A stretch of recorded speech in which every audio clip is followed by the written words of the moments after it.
and we are recording All and right. about to go live. So if you can go to the Building Bellingham Facebook page and just share it on your page. Okay. And we will get, once we're all live streaming in all 3 areas, we will get rolling. Okay. It's always the quiet moment at the start where everyone's like, technology, all right, this thing, technology, okay. Oh, hey, there we are. So I can now, it's going. How do I get to it? I just click on it? Click on it, share it, and then we're ready to roll. Nice. Okay. Yeah. Should I do a watch party? It's kind of a double, it's kind of overkill. Yeah, I think Okay. I'll probably host watch parties in other groups later for this, but Mr. Ziad Youssef. Mr. Leo Cohen, I'm going live, about to share this Facebook so people can watch us streaming this story right now. Let's do it. I got to say, your radio voice has not been affected by any of this. The hair looks awesome. The picture in the background, I'm like, I just went down a whole step of anxiety because I'm looking at that beautiful picture in the background. So how are you doing? I am steady. I'm steady, but I'm not going to deny that it's steady at the end of like several weeks of gut-wrenching mornings and nights and afternoons. Yep. You know, that's the real deal for me is like, I'm no more immune to any of the stress here than anyone else that's experiencing the uncertainty of what they're calling an invisible enemy, you know? And so I wake up every day in ways that I'd never woken up before. Yep. Like there was a real. You're at home right now. That doesn't look like your office. Yeah. Yeah. You know, like how do you take someone who gets up every day, is down at the office 8 o'clock, 9 o'clock in the morning, works until 6:30, 7 o'clock, 8 o'clock at the office, and then leaves it there and comes back? How does that transition to now my office is right here in my bedroom, right? Yep. And you know, here's what I realized, right? Like you shouldn't bring your work stress to where you want to rest, but it's kind of what we have to do right now. Yep. Yep. I always viewed being home as a place to decompress, but when you're quarantining at home, it's a place where things escalate, and if we don't have a way to diffuse that, then it stays escalated and it's not healthy. So how am I doing? I feel like I'm doing really well because I found ways to diffuse that escalated stress. Yep, right? That's the key.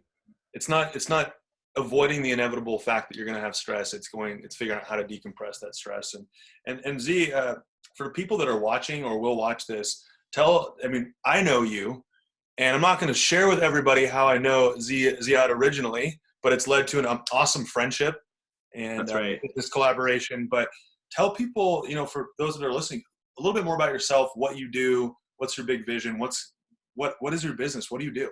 Wow, brothers. So listen, Leo, my vision has changed since this quarantine started, but I'm most commonly known as the founder of MyTrafficMannet and the Legal Care Center of Whatcom County. I've practiced law in Washington and in Whatcom County for the last 16 years, and we focus on DUI and criminal defense at our office. We also just started a injury law practice where we focus on representing victims of serious car accidents. And, you know, we have what I consider to be a flagship example of how to deliver legal care in the country here in Whatcom County in what I call the MyTrafficMannet Law Campus, where legal professionals for 16 years have served the community, have grown in the community, have figured out how to thrive as family and how to learn. And I've just prior to all this experienced the fulfillment of creating something like that. Yep. It was almost ironic that at the same time I was feeling the meaningfulness and the fulfillment of 16 years of creating what I consider to be a flagship example of legal care, to know that in a split second, that in a matter of days, it could all be worthless, could have no value because it's a brick and mortar service. Yep. It's not a remote service, and everyone who needed legal care needed it remotely because they weren't allowed to leave. And in fact, I didn't want them to leave and come to the courthouse because it wasn't healthy to come down there at the time. We didn't know what the risks were, and cramming 50 people into a courthouse, there's usually 100 people. Between all the floors, there's 100 people. And on any given Monday or Tuesday morning, you probably have a count of 50 to 100 people who line up in the lobby, go through security, wait for the one of 2 elevators that might be working to go up to one of the 5 floors. And to me, I knew that model was ending quickly. And so that was where I was, and this is where we are. And it was a matter of a week to get there. That's all it took. Forget all it takes. It's all it took. Yeah. You know, they said there's a national emergency, there's a state emergency, businesses are closed. Businesses are closed, courthouse is moving things a month out. And we had to figure out what that meant for legal care. How do you deliver legal care in that model?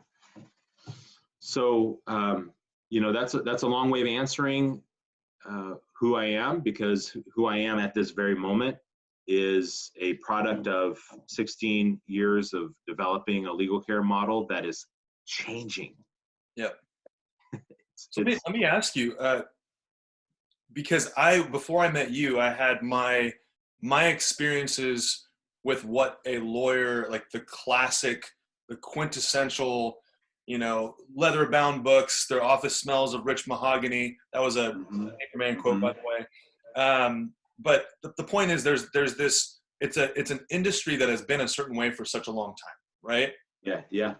And we're in a constantly, rapidly, exponentially changing world, right? Technology has dramatically changed the way that we grow. It happens in a week. Sometimes it happens in a day. So for you, how would you compare the way that you operate the Legal Care Center and MyTrafficMannet in a different way that's changing an old industry, an industry that's been a certain way for a long time? Well, I got to tell you, when I first realized this was happening, I also recognized the catalyst it was going to be to facilitate changes that had been 10 years in the making. Yep. You know, I had just struggled with the court a few months earlier about what electronic signatures meant, right? And the court was very particular about electronic signatures had to be ink to paper and then faxed in.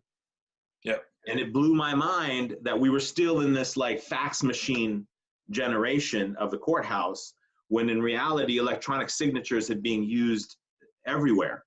And, you know, I'm happy to say now that the court's willing to just take representations without signatures sometimes.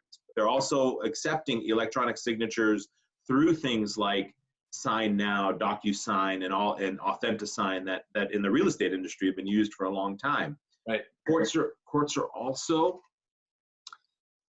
allowing people to phone in from remote locations to appear before the court for special hearings, because a lot of the non-urgent hearings have been postponed until they believe the curve is going to dip and it's more safe to be back in the courtroom. But some of the essential hearings on cases where there's protection orders for people who might be victims of domestic violence, or safety, where there's public safety concerns, the courts are hearing those cases, but they're allowing people to call in, or even, you know, just yesterday, Leo, the state Supreme Court heard arguments via Zoom. Wow.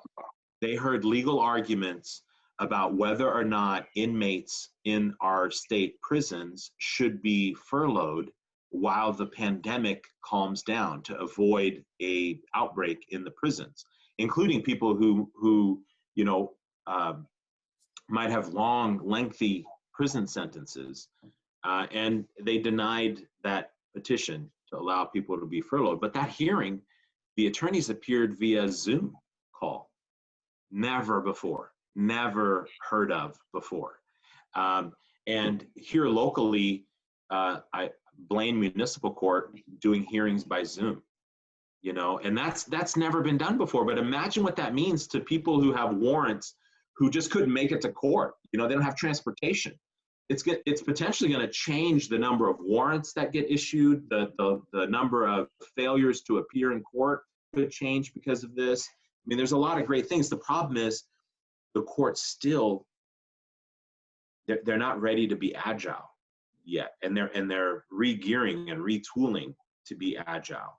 And what I've said all along to all the people I talk to in business, in the legal industry, in the courts, in the justice system, whatever, in homes, what I've recognized, Leo, is this crisis quickly reveals who your 8, 9, and 10 leaders are and who your 5, 6, and 7 leaders are.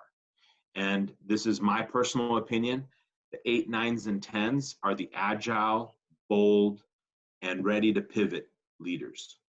And the 5, 6s, and 7s are the slow to respond, sticky sticky to move. They're not ready to make the changes.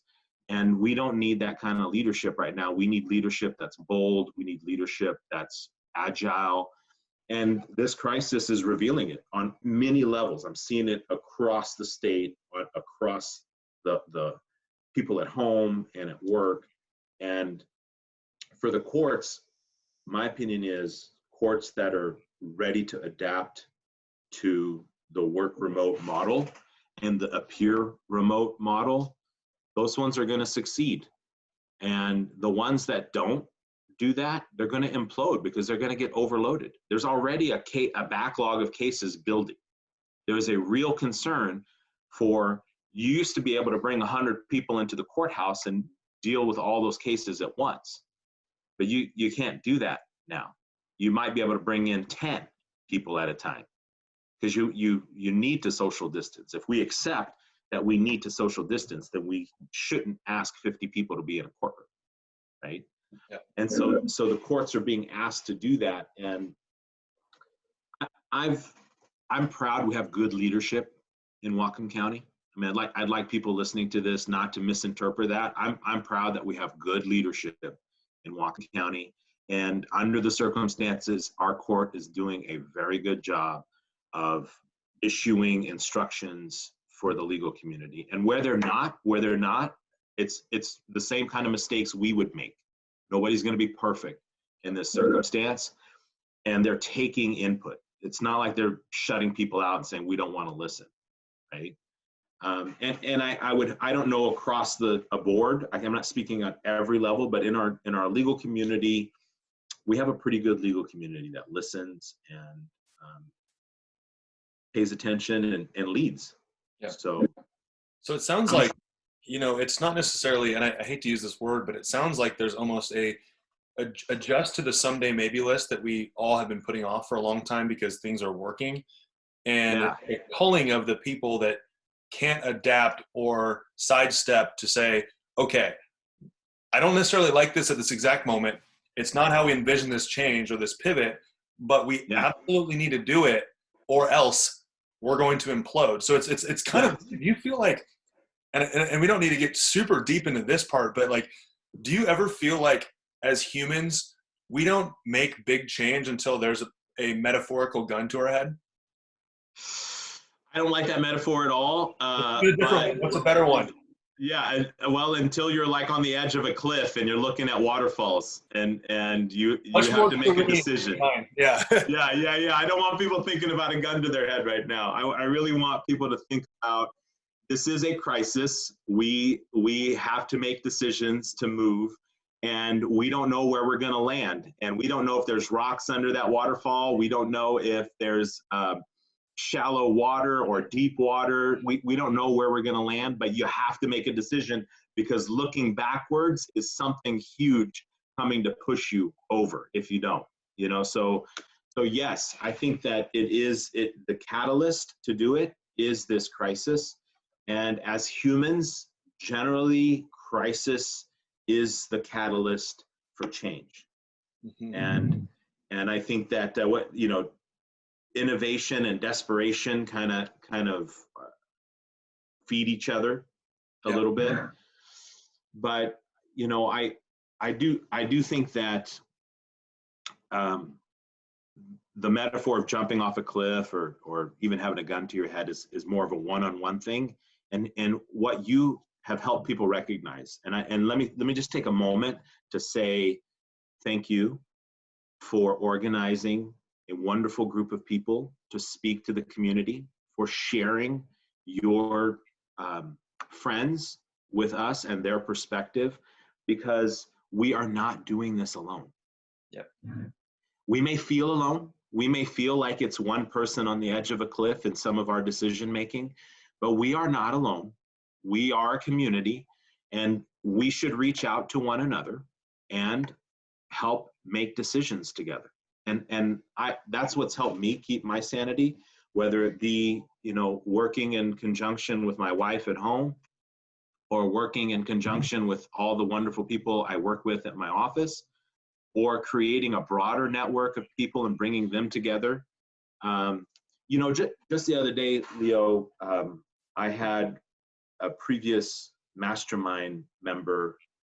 I did these mastermind groups a couple years ago, and we had about 35 of us. And I invited. I was just checking in with Britt Howell, who founded Britt's List. Yep. And he's like, let's talk. Let's get on a call together. And we did. And what he said was, don't you feel like there's an awakening here? And it blew me back, because I recognized, man, I've woken up. I've gotten woke through this. And it may not be that someone threw water on my face, but I was shaken, and I've risen to it, and there is a whole metaphor in the rising that's happening. There is a whole metaphor in the atonement that's happened. April was that season where there's rising and atonement, and all in all of the classical traditions and religions, there is a process of refreshing and renewing. And I think we're all refreshing and renewing here, but we're experiencing it in probably some of the most intense realities that we've had in 100 years. Yep. I would never imagine having conversations with my friends who were trying to remember what their great-grandparents told them about the Great Depression. Yeah. Right?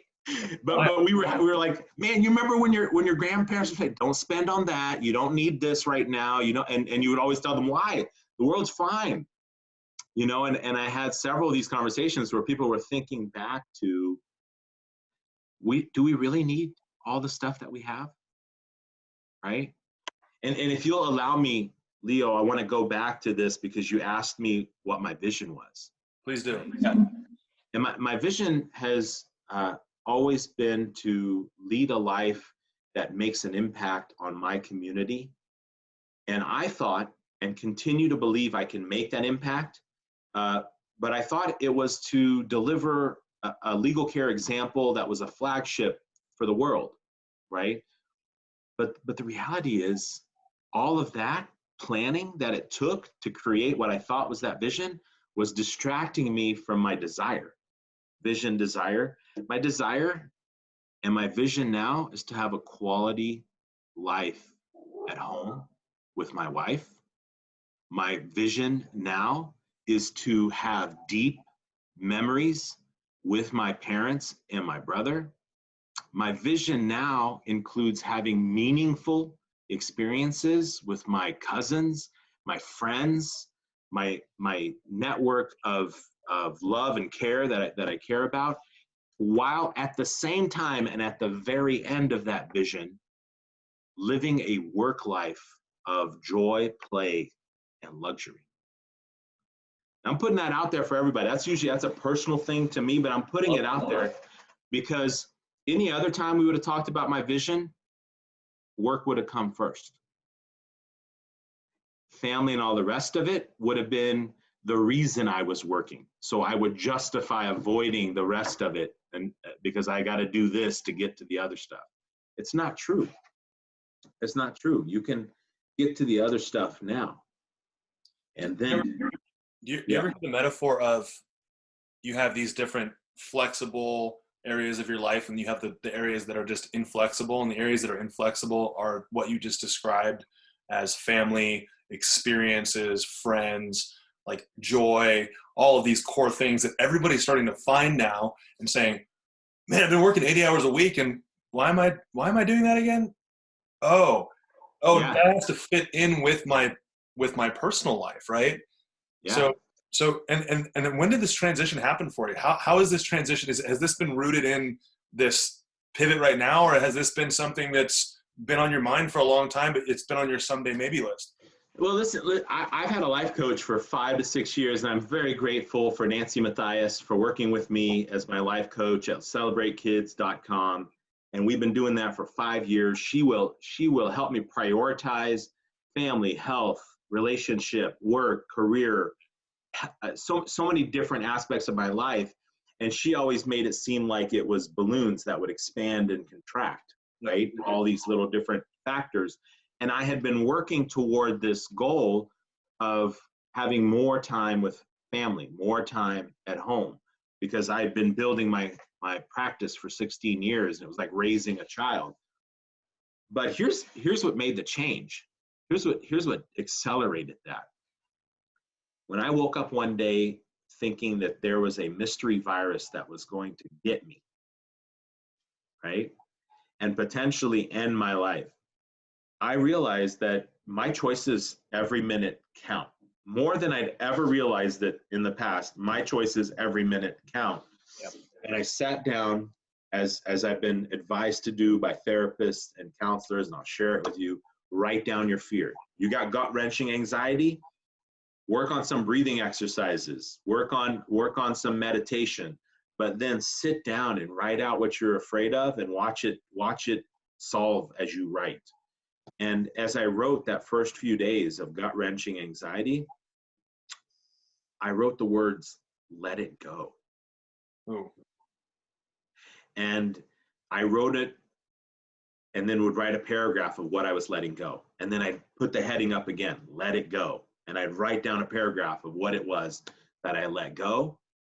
And by the time I was done, I'd let it go. And now that sounds almost too easy because I still have things that I'm holding on to, but what I let go of was, it's okay. Whatever you did for the last 16 years, it's okay. It just got reset. Let it go. Let go of your fear of losing that because it's not getting you anywhere. Let go of your fear of losing everything you own, everything you've built, everything that you love. Let go of that fear and let it go. Be ready to let it go because something's coming. And if you're too busy being afraid to receive it, you're not going to receive it. It's not going to happen. And it wasn't some magical line. There's still been gut-wrenching anxiety days since that moment. But since I wrote that, I could go back and reflect on it and say, let it go, because there's something new here and you have to discover it. And it doesn't reveal itself. Yep. Do you feel it doesn't just reveal itself automatically? You have to walk toward it. And as you walk toward it, it opens up. And you can't just sit there in the same place and wait for it to open up. You have to make a move. You have to take a step toward it.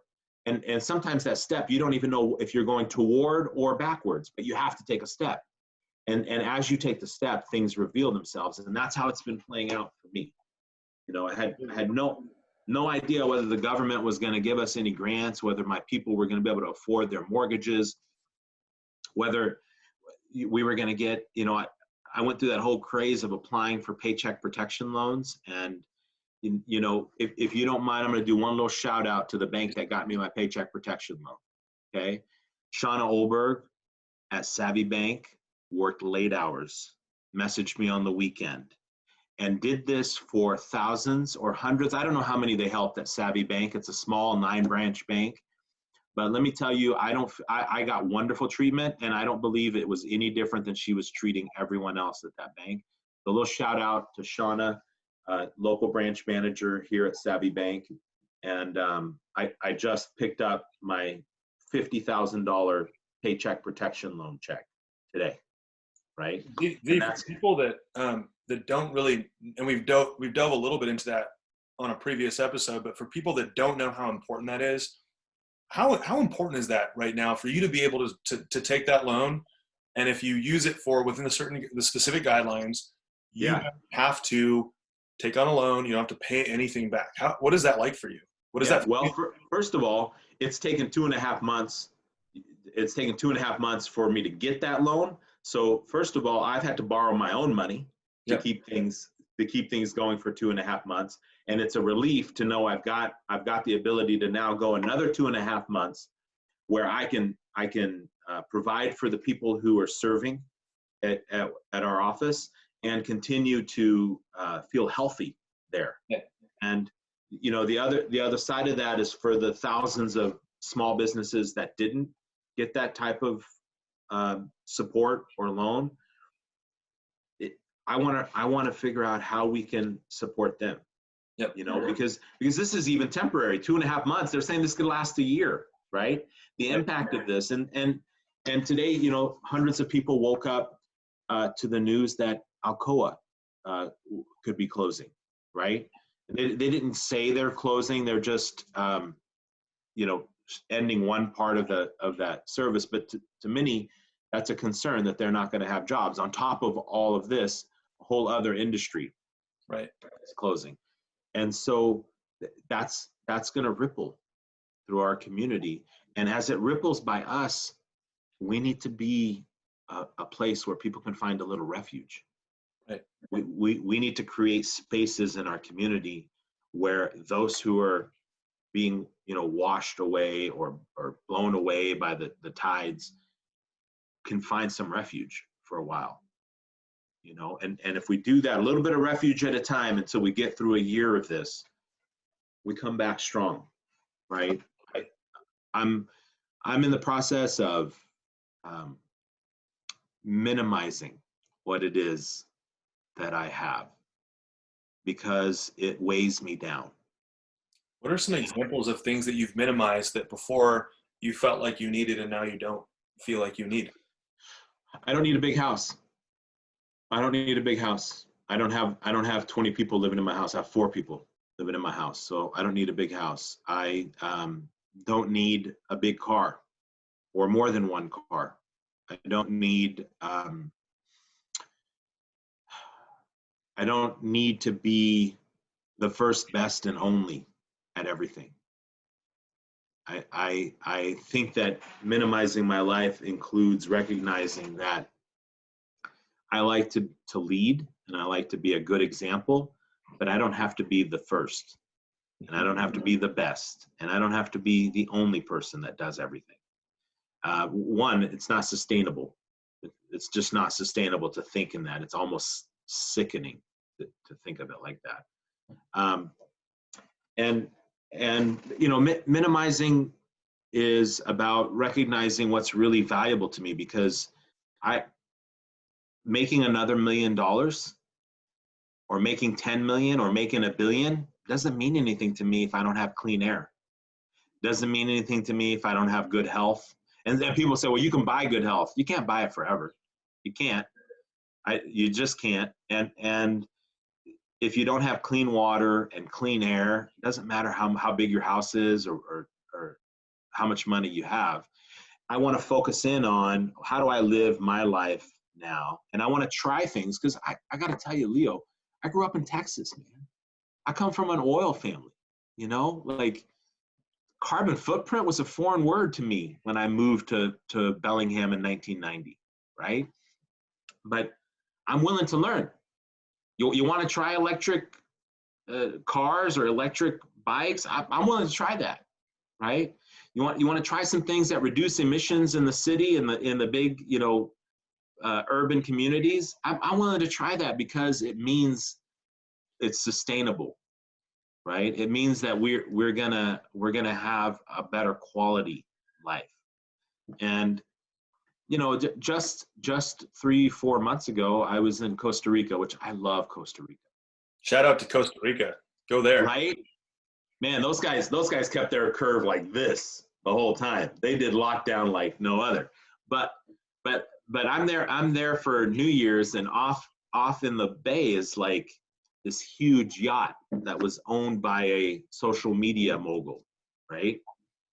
At least that was the rumor, that, some big social media mogul owned this It wasn't big. my yacht. My yacht's a little bigger than that.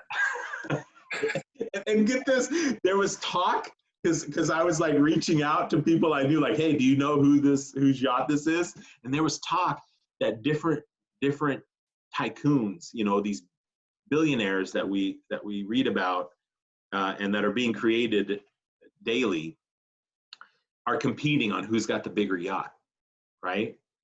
And I felt more rich just knowing I was breathing clean air and I was going to live longer in this blue zone that they'd created in Costa Rica. Like, the blue zones are where people live over 100, and I'm like, I don't need, I would enjoy that experience, but I don't need that to be fulfilled in my life, right?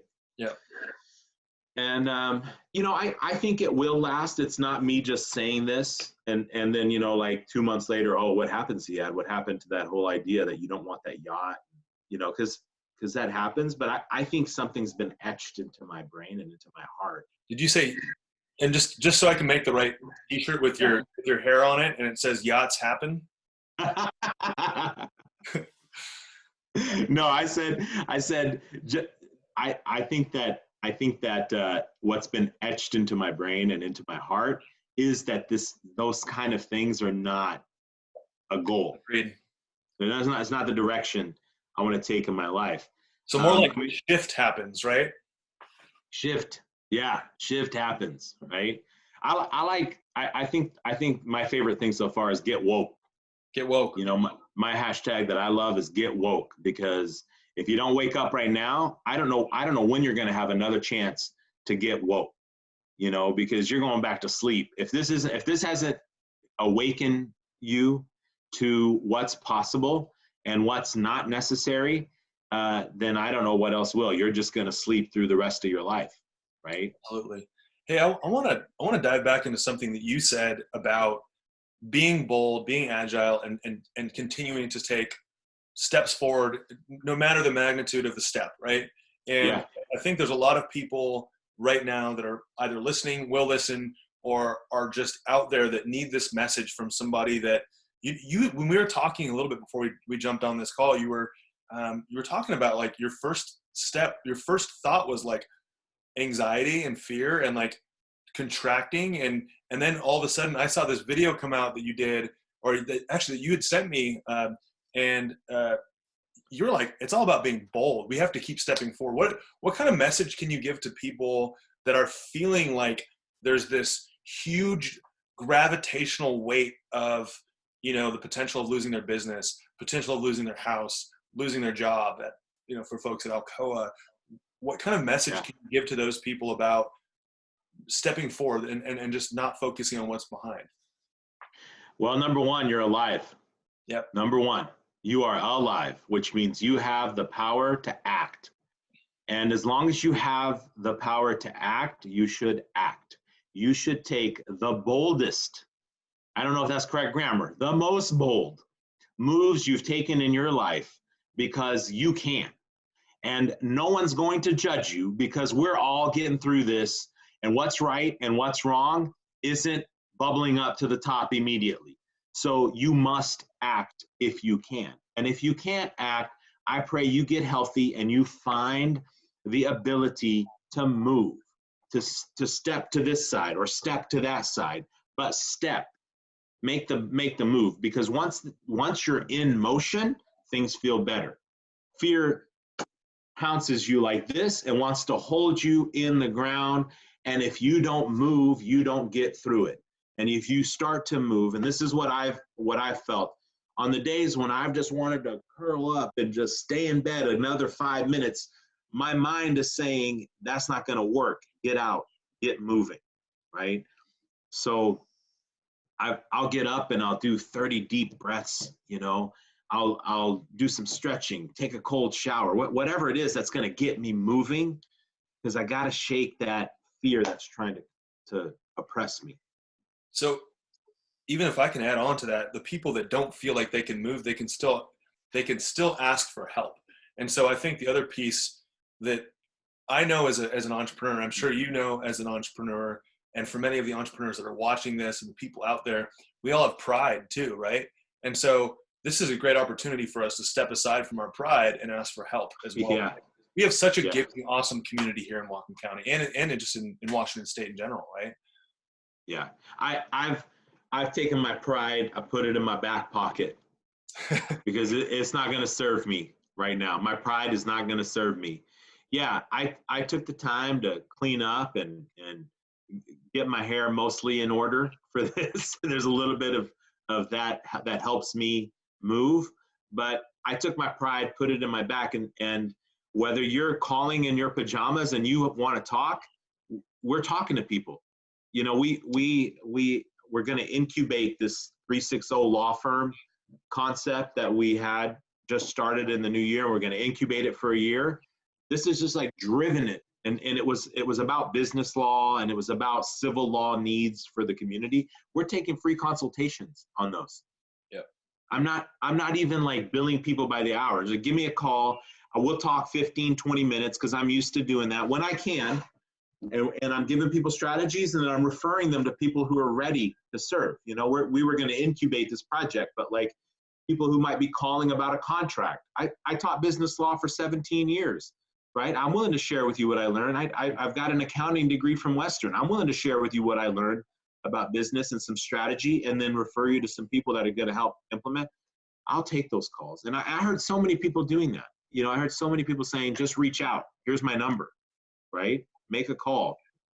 But I think asking for help is a move, you know, because move, I mean, I guess we always measure by how far did you move. Asking for help is a move. One of the things that's helped me is I've put together groups. You know, there's a group of 4 or 5 of us lawyers who practice in each different area in Washington. We have Vancouver and Spokane and Ellensburg and Whatcom County and King County. And we kind of talk, what's going on in your end of the state? And that's helped me kind of understand that we're in it together. It's not different. You know, even though there's less cases in Eastern Washington than Western Washington, the courts are still cautious there, and it's having an impact there, and we're talking through it. I have family members that are doctors, my brother's a car dealer. They've had to shut down, you know, except for their mechanic shop at the auto house. But we get on a group thread and we talk about what are you afraid of? For those who don't have that network, I would say the bold move is to just reach out for that network, right? The bold move is like, hey, yeah, you might be that person that's quarantined your whole life. You prefer to be on your own. But if you're now in need, put the pride in the back pocket and just reach out to somebody, even a stranger you have no connection with. You're probably going to find something. And if you get shot down, reach out again. That's a bold move. Absolutely. That's great advice, Leo. It is great advice.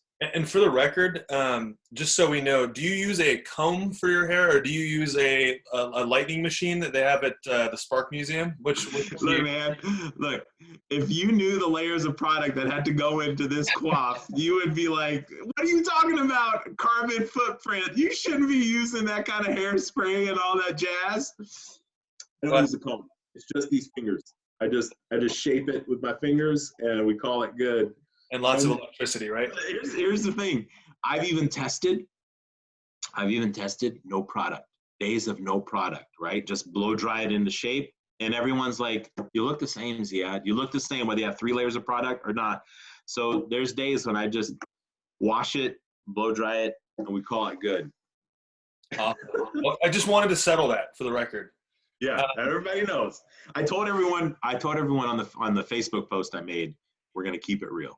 So I appreciate the question. I'm going to keep it real. Keep it real. Yeah. Love it.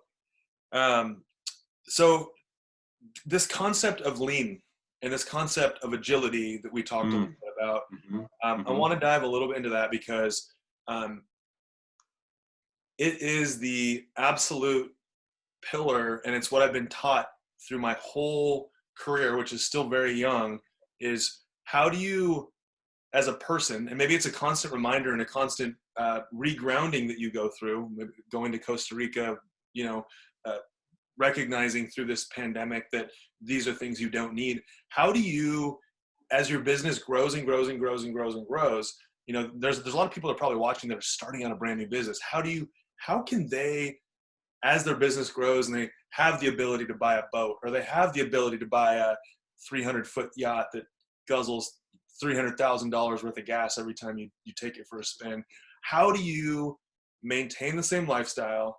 How do you stay grounded? And what's your constant? Like, what is the thing that always pulls you back to who you are and reminds you, don't need that yacht, I've got clean air? Mm-hmm. Well, it's always being surrounded by a group of people who remind me of those values, but also having a clear understanding of what my core values are. That's been critical to me. So I did an exercise last year to kind of help me identify them. I enjoy confidence. I enjoy wisdom. I enjoy intelligence. I enjoy, there's two other ones, and I don't have them memorized right now, but what I go back to is, I'm going to lean toward, where's the wisdom in that? Where's the intelligence, or what's the confidence in that? And I got to tell you, buying that yacht doesn't give me more confidence, or owning that boat doesn't give me more confidence. Not that I haven't done it. Not that I haven't made purchases that were about, hey, I really like want to own that. But I also remember like those purchases because I genuinely enjoyed it. Like I bought a Porsche, I don't know, 5 years ago, and I owned it for a year. And I liked it. I liked the way it was built. I liked the way it drove. I liked the way it handled. And I got to enjoy it. And then I was done with it. And I sold it. And someone else got to enjoy it. For some people, I would say rent it. Don't own it, because you'll get over it faster, and you won't be so invested in it. Like you want to know what it's like to live in a big house? Go rent one on Airbnb for a week. Right? And you're not stuck with the mortgage for another, and you're not stuck with the repairs or any of that other jazz. And if you love it, and if you want that big house, go get it. Because I still right now would love to have 100 acres, 140 acres on a river, and have a farm and have solar power. I want that. That's still big, but it's different kind of big. It's a sustainable kind of big that feeds us. And to stay grounded is to constantly ask yourself, what are you doing daily? Well, I ask myself, how does this help me manifest my core values? So does buying that car help me manifest confidence? No, I don't feel more confident because I'm relying on a car. If I am, and I wasn't at the time. And I don't think I've relied on a car for confidence. But if I'm relying on something to give me confidence, then that's not speaking to me because I'm not confident. I'm having to lean on that to get confident. If I'm relying on a house to give me wisdom, I found more, I love the house I live in now, but I found more wisdom in Galbraith Mountain than I have in my big house, right? I found more peace and intelligence in walking through the forest there than I have in living at this house. And for me, you know, that manifests my core values, and it makes me feel whole and purposeful in my life, and that keeps me grounded. You know, a lot of people say I'm not grounded because I have big visions and I'm a dreamer, and my wife keeps me grounded. But you know, she's like, I always used to say, you're the string to my balloon, right? My balloon's gonna fly away, and you're the string to my balloon. Otherwise, but I've done a lot of work over the last 5 years to be aware of what I'm thinking and experiencing and feeling, and asking myself almost weekly, what did you do this week that manifests your core values? And that, I mean, I do it with help. I have a lot of help. People remind me daily of if I'm living my core values or not. So important. You know, we talk about having something that we can always, you know, refer back to or go do no matter what mood we're in. And it always brings us back to those, whether it's a mantra, whether it's a walk, a run, an exercise, you know, whatever it is, it's always having that constant. And yeah, it's interesting that you say that the string in the balloon because, and I don't know if you've seen this series on HBO, but it's called The Defiant Ones. It's with Jimmy Iovine and Dr. Dre and Eminem and that whole group, and how that whole trajectory was formed. And Dr. Dre uses that, who's one of my idols as an entrepreneur, uses that metaphor of a kite and a rock. So he's like, I'm the kite, I'm constantly blowing around the wind. He's like, I don't know how to ground myself. So he's like, my wife is my rock. She's the one that grounds my kite so I can fly around, do my thing, but still remember who we are, what I want, what I need. And so that's so important. So the key to that is, it sounds like finding people in your life. If you can't do that on your own, you know, and a Porsche is great, but it's not going to do that necessarily for most people. Finding that confidence in who you are authentically. How important is authenticity to you? Oh, authenticity has been something I've worked on for the last 5 years as well. Even though I'm 47 now, it wasn't until my 40s that I genuinely understood who I was. And then I realized I needed to do so much more work on understanding who I was. So anyone who's started to work on authenticity in their 20s and 30s, they're further ahead than I was. And to me, if it doesn't resonate with what I genuinely believe, it hurts me. It eats away at me. And authenticity, that doesn't mean you have to be brash, or it doesn't mean that you have to like hurt people. You can just be authentic and say, I'm genuinely not interested in that. And I think you should go on and enjoy something that you're genuinely interested in, but this is where I'm at. And people appreciate that. Yep. And I think that that's helped me build that confidence. Authenticity is about understanding yourself. How are you authentic if you don't know yourself? Absolutely.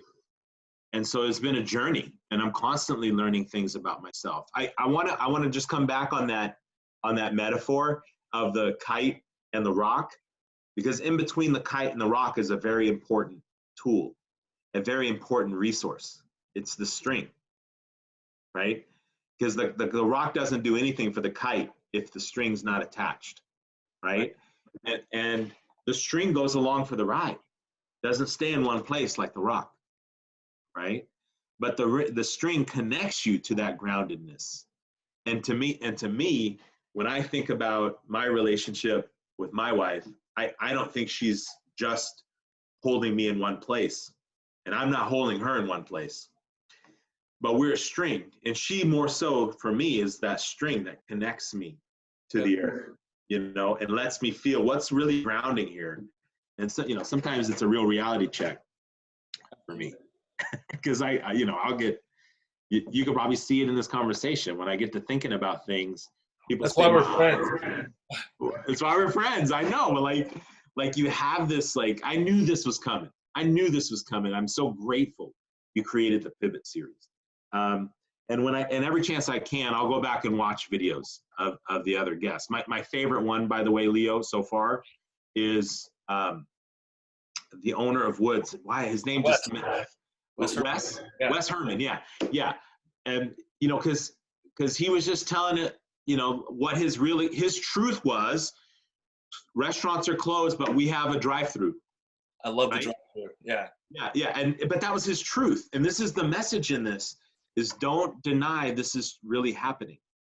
Right. Face that, honestly, we have to deal with this. But his truth was his restaurant was closed, but he had a drive-through. And so as I'm listening to it, my mind is always, what else could that mean? Right. And to me, what it meant was, where's my drive-through? Where is the reality in the work and home life that I have that I can invest into that will succeed under this reality, under this crisis? No matter what. That, yes. And what I realized is people's social issues don't go away. They don't quarantine. In fact, well, they do quarantine, but they bubble up. People's legal issues don't go away. Their bills don't go away. Things are going to continue to happen, and we need to focus on and invest in serving people when they're dealing with those issues from home and unable to seek out help otherwise. So I went and I emailed close to 4,000 contacts. And I did it 150 people at a time. So I'm not going to pretend I did each one person single message, but 150 people at a time, I sent a message out to them and I said, I've been afraid too. And I'm leaning into it with courage. And this is what that means. And I wrote that out in an email. And for every 150 that I sent out, 1 or 2 people would say, thank you. And I hope the rest of them heard the message. It's okay to be afraid. Lean into that fear with some courage. And the courage could be just to reach out for help, like you suggested, Leo. It could be to take an action in your business. But I realized that the people we serve, that's our drive-through, our metaphoric drive-through. Right. Reach out to them and let them know that you're available. Right. I invested in that so people would know. And I think that was like a very impactful session that I watched. That was probably one of my favorites. So I thought a lot about what our drive-through is as well. And yeah, no, I do have, just to kind of wrap things up, I have one final question. You talked about at the start of this. Yeah. You've been doing this for 16 years and you had to let it go. Yeah. You're not letting your business go, but you had to let the way you did things for 16 years go. All the things you built over that. There's people that I know that have just quite literally just started up a business. And it's almost, when you have that business for that amount of time, you have this sense of pride of what you've built. It's your baby. Yeah. When you've been in business for a month or not even opened, it's still your baby, but you have so much, a different type of risk on the line and a different type of fear on the line because you don't have the experience or the track record yet. What advice would you give to that business owner that, people that have been through this for a long time know how to weather recessions, mostly know how to weather the up and down. But for that person that just started out a business and is like, what did I just do? Like this, I had this, what I wanted. What advice would you give them? Well, first of all, it's an accelerator. This crisis is an accelerator. So things that we had a project, like I told you, that we were going to incubate for a year called 360 Law Firm. And it launched in 2 weeks instead of 12 months, right? And so first, recognize that things that you thought you were going to do over the next 2 years in your business, you got to do them in 2 weeks. That is, you got to build your clientele in 2 weeks. And for example, restaurants that had to shut down, I wanted to see them advertising on social media what they were doing. And I think the successful ones either reached out to their core clients and said, hey, this is what we're doing. But the new ones, the brand new ones, they were going onto social media and saying, this is what we're doing. They're reaching out to people in that way. The second message I would give them is, although it's an accelerator for things that you hope to do over 12 months, things aren't going to happen as quickly as you may be afraid they're going to happen. You're not going to be evicted as quickly as you think you're going to be evicted. You're not going to have a bankruptcy and your bank's not going to shut your line of credit off as quickly as you think. You may miss a couple payments over the next couple of months and then it gets shut down, but that just bought you 2 months, right? And I believe it doesn't take longer than 30 days to figure out what your drive-through is and act on it, right? And whether you're a bar or a lot of the breweries are just selling take-home orders, and that may not cut it. That may not be enough to get through, but you're going to find a different model, right? I mean, who did I hear about that restructured their brewery to make hand sanitizer? Oh, that's Eric Abel at Bellwood Farms. I mean, there's other local businesses that have done it, but yeah, they've done it as well. Yeah, and I think Wes had mentioned that, right? I don't know, but I heard that Bellwood or one of the distilleries had switched over to making, and I'm like, that's sure that they made that decision not alone. I bet they made that with some help. So that's the third thing I would say is, you're not alone. Get some help. Yep. Accelerate the ideas that you thought you were going to take 12 months to do. Accelerate them if they're working. 2, you're not going to get thrown out onto the street as quickly as you thought. Even though they closed your doors, they said that there's still a way. You're not going to be thrown out. And 3, you're not alone.